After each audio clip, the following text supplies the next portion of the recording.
Բարին անձես սիրելիներ, Սուրբ Պատարագը սիրողների համար ուրախալի լուր ունենք։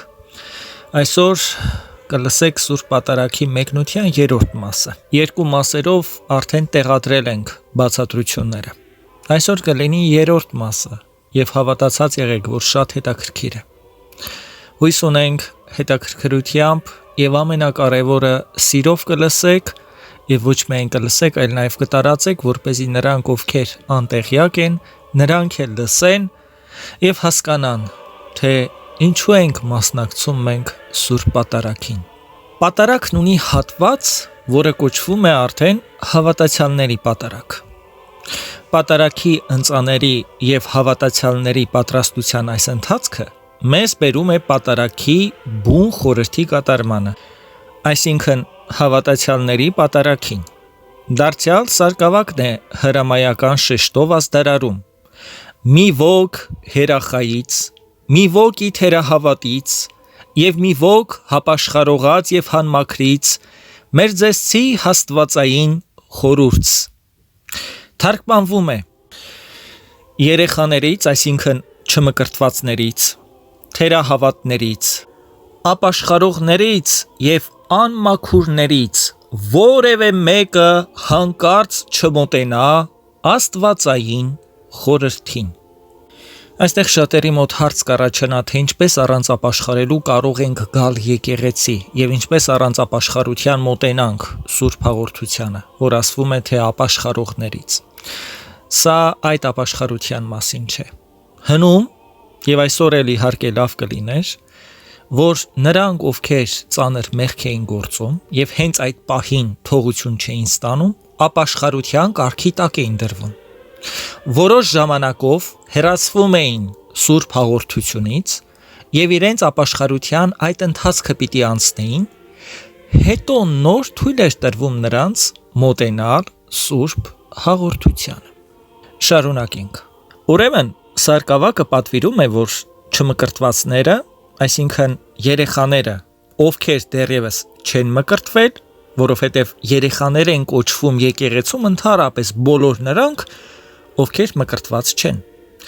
Թերահավատները կամ ապաշխարության մեջ գտնվողներն ու անմաքուրները, այսինքն հոգեպես իրենց պիղծ եւ մեղավոր զգացողները չմոտենան խորհրդին։ Նրանք ստիպված էին դուրս գալ եւ գավիթում կանգնած աղոթել։ Հին ժամանակներում եւ լավ կլիներ, որ այսօր էլ այդ կարգը պահվեր իհարկե, այս մարդիկ դուրս էին գալիս գավիթ եւ այնտեղ աղոթում։ Սա մարդկանց մեջ արթնացնում էր պատասխանատվության զգացում, որպեսզի մարդիկ վախենան մեղքի մեջ ընկնելուց, որպեսզի խորշեն մեղքից, որպեսզի ամեն կերպ հեռու մնան մեղքից, որպեսզի հետո չկանգնեն գավիթում եւ զրկված լինեն հաղորդությունից։ Սա ավելի էր մարդկանց ստիպում, որպեսզի լուրջ վերաբերվեն Սուրբ Պատարագի խորհրդին։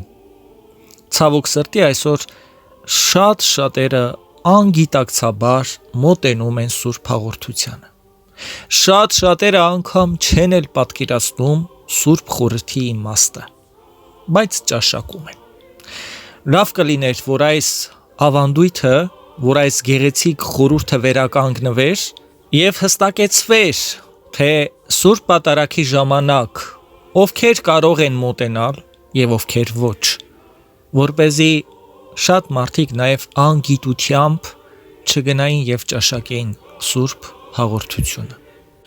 Սուրբ Պողոս առաքյալը մեզ հստակ ասում է, որ Տիրոջ մարմինը չզանազանելու պատճառով շատերը հիվանդանում են, իսկ շատերն էլ մահանում։ Այն մարդիկ, ովքեր չեն հասկանում Սուրբ խորհրդի իմաստը,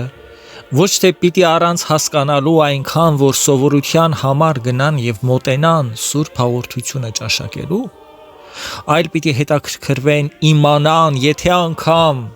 չգիտեմ, ինչ պատճառներով չի բացատրվել եկեղեցում, գնան եւ թակեն, բախեն այնքան, մինչև որ իրենց կբացատրվի, որպեսզի հասկանան ում են մոտենում եւ ինչու են մոտենում, որովհետեւ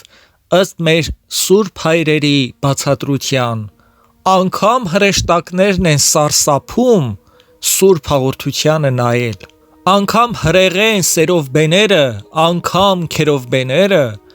այդքան համարձակություն չունեն գոնե նայեն սուրբ խորհրդին։ Իսկ մենք ոչ միայն նայում ենք, այլ անգամ ճաշակում ենք։ Եվ ճաշակում ենք ոչ թե ուղղակի գինի եւ հաց, այլ սուրբ հաղորդություն, որի համար պահանջվում է մաքրություն եւ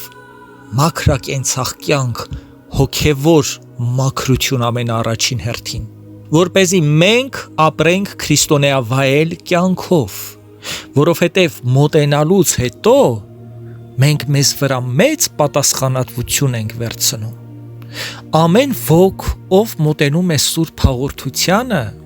Տեր Հիսուս Քրիստոսին է կրում իր մեջ, բայց ոմանք կարող են իրենց դատապարտությունը ճաշակել, ինչպես Սուրբ Պողոս առաքյալն է ասում։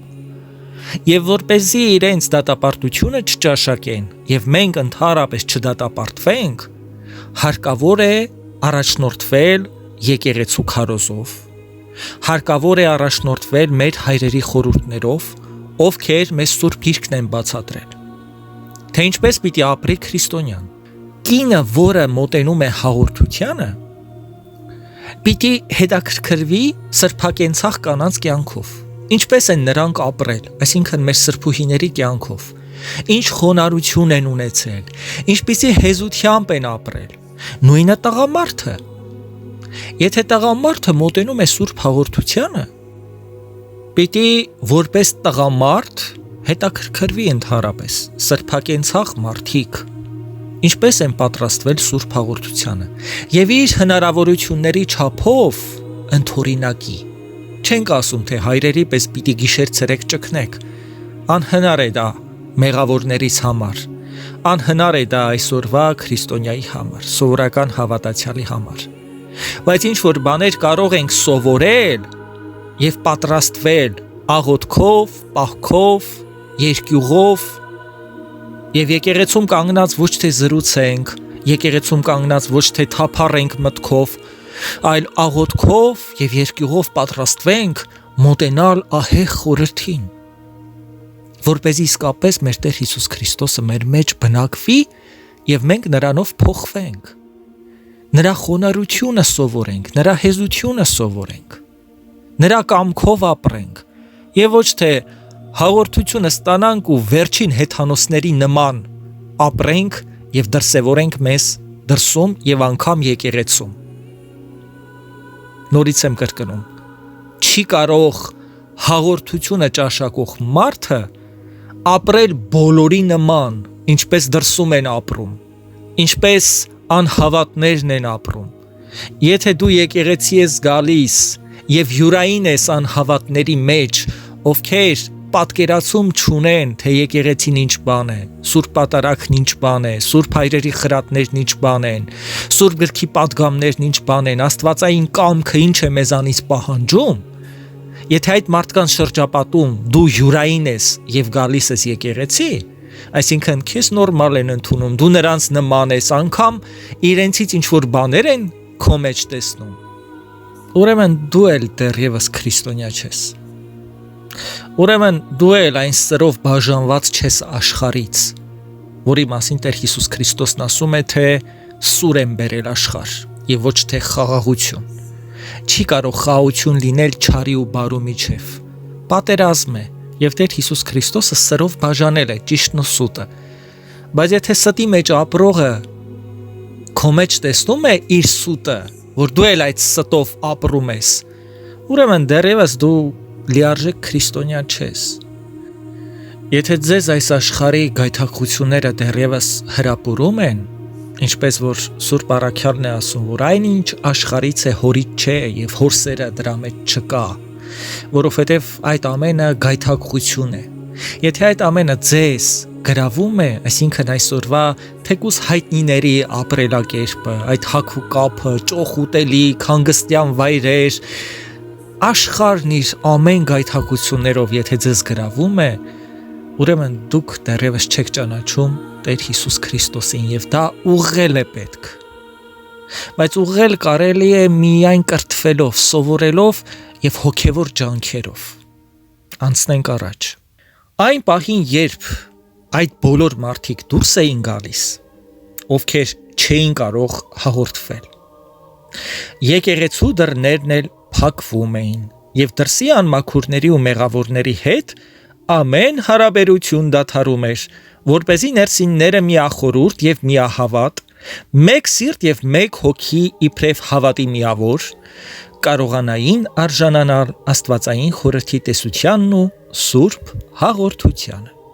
Իհարկե, սա չի նշանակում, որ ներսում գտնվողները հանկարծ մտքի ծայրով անգամ պիտի դատեն նրանց,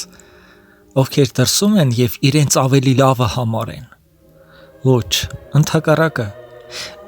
պատարագի ընթացքում պիտի աղոթեն նաեւ նրանց համար։ Դատելու մասին խոսք անգամ չպիտի լինի, որովհետեւ եթե հանկարծ որևէ մեկը Աստծո սեղանի առջև կանգնած է եւ համարձակվի ուրիշին դատել,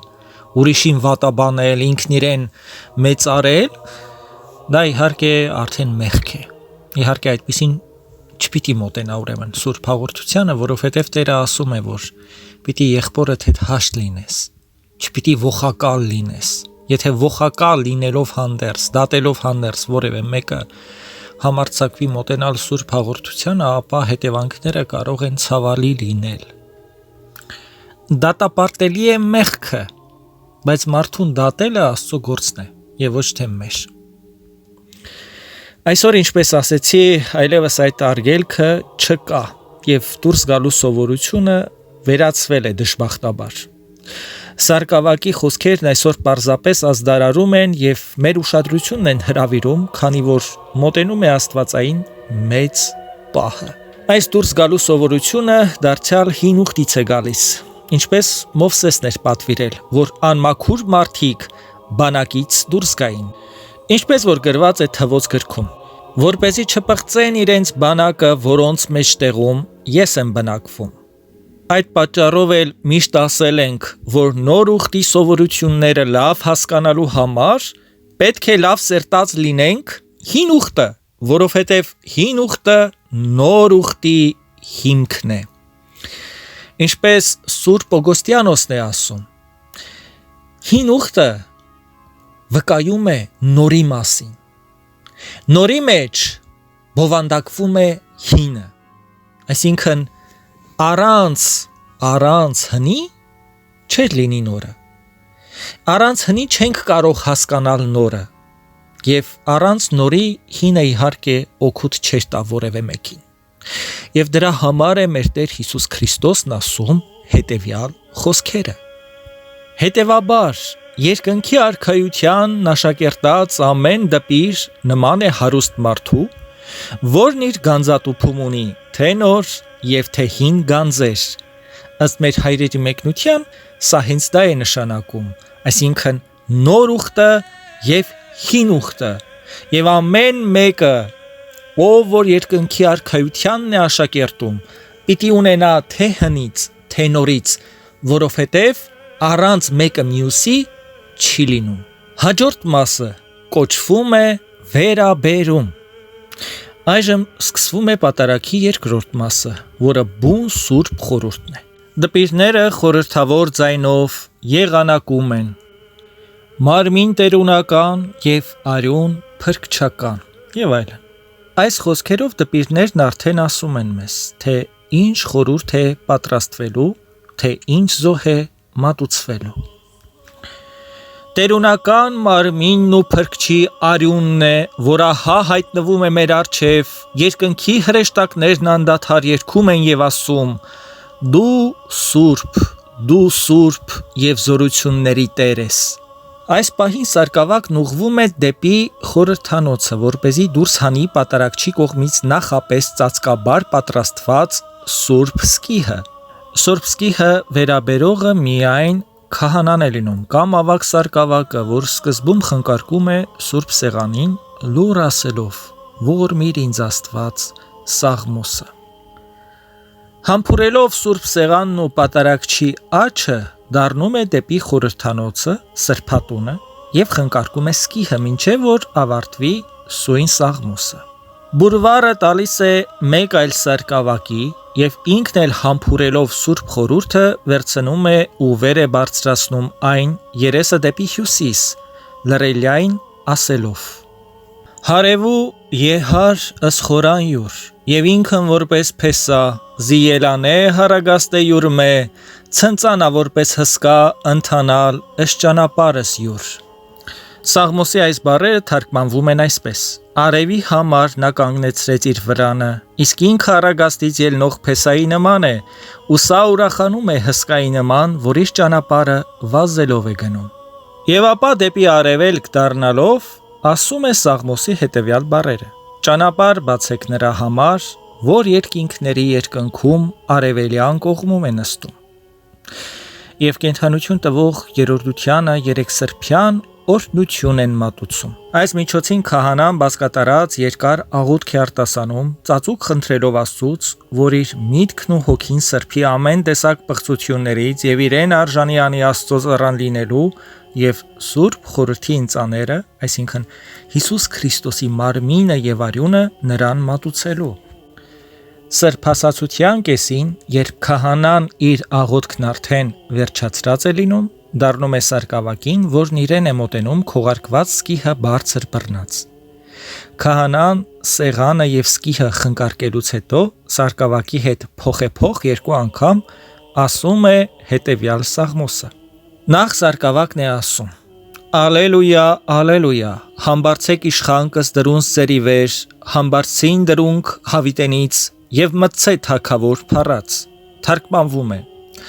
Ով իշխաններ, ձեր դռները վեր բարձրացրեք եւ հավիտենական դռները թող վեր բարձրանան ու փառքերի թագավորը պիտի ներս մտնի։ Կամ Սաղմոս 23-րդն է, կամ 24-րդը։ Նայած ինչ հրատարակչություն է։ Կան հրատարակչություններ, որտեղ այս Սաղմոսը 23-րդ համարի տակ է։ Կան հրատարակչություններ, որ 24-րդի տակ է։ Դրանից հետո պատարագիչը խնկարկելով հարցնում է. Ով է սա թագավոր փառած, Տեր հզոր զորությանց, Տեր կարող ի պատերազմի, թարգմանվում է։ Ով է այս փառքերի թագավորը, զորությունների հզոր Տերը, պատերազմում զորեղ Տերը։ Նույն Սաղմոսում է ասվում։ Այսպես կրկնվում է երկու անգամ, իսկ երրորդ անգամ սարկավակը պատասխանում է. Սա ինքն է փառքերի թագավորը։ Պատարագիչը վերցնում է ձեռքից ու ասում. Օրհնյալ եկյալ անվամբ Տյառն, որ եկիր եւ գալոց ես, օրհնություն ի բարձրունս, այսինքն օրհնյալ է Տիրոջ անունով եկողը, որ եկավ եւ գալու է, օրհնություն բարձրունքներում։ Եվ պատարագիչը ահով ու դողով երկրպագելով, սարկավակի ձեռքից սկիհը վերցնելով, դառնում է ժողովրդին եւ խաչակնքում հավատացյալներին, իսկ հետո այն դնում է Սուրբ Սեղանի վրա, նախ խնկարկում է եւ ապա ձեռքերը նորից լվանում ժողովրդի առաջ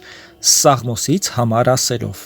Լվացից սրբությամբ ըստ ձեռս իմ եւ շուրջ եղեց ըստ սեղանով քով Տեր։ Այսինքն սրբությամբ պիտի լվանամ իմ ձեռքերը եւ քո սեղանի շուրջը պիտի լինեմ Տեր։ Այսպես ներքին եւ արտաքին մեղքերից սրբվելով եւ ծայրաստիճան մաքրությամբ պետք է մոտենալ Սուրբ Խորհրդին։ Այս մտքով սարկավակն արդեն նախապատրաստում է ժողովրդին։ Ասում է. Եվ առավել հավատով ու սրբությամբ, երկյուղով աղոթքի կանգնենք Աստծո Սուրբ Սեղանի առջև։ Ոչ խղճի խայթով, ոչ գայթակղությամբ, ոչ նենգությամբ եւ ոչ խորամանկությամբ, ոչ պատրանքով եւ խաբեությամբ, ոչ երկմտությամբ եւ ոչ թերահավատությամբ, այլ բարի վարքով, պարզ մտքով,